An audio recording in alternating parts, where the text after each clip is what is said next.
zigar gawayenki bata lokaci, har masu san ki je yawa bata lokaci.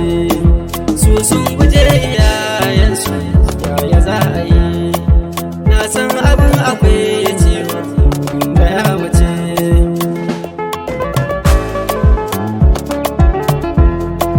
Na ɗan dade ina neman yaya za a yi, na ɗan jima akan sanki har mazan gaje.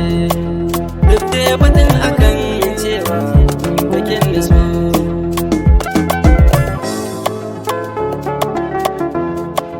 ka san kicin cikin raina yaya za da yi, har 'yan gidan musu bauta banda hankali. Sabai yawai da zancen ki ba ji ba gani, inda akan ki ne ni banda hankali.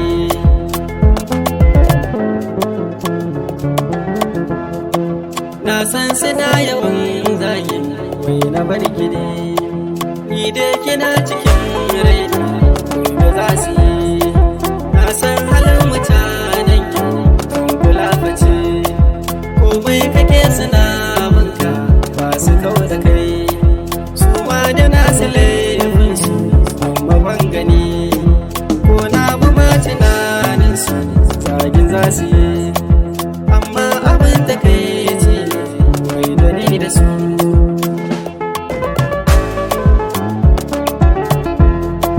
su ne kadai abokai na to tsaya ka je.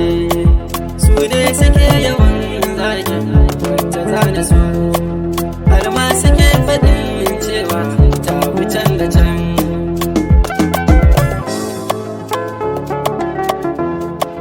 Ko da gida a aike ta sa ta tsegumi, wai ta kware a kan yawo kaji jahilai.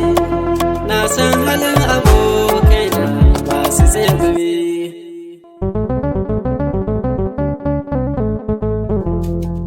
Komai kike shirin zaki lokacin ki ne,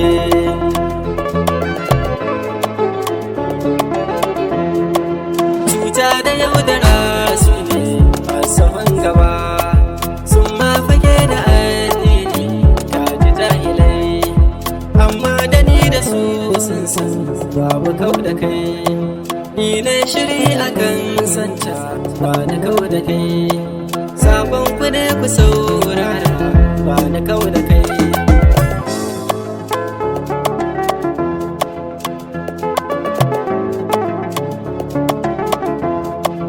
Komai kike shirin zaki lokacin ki ne.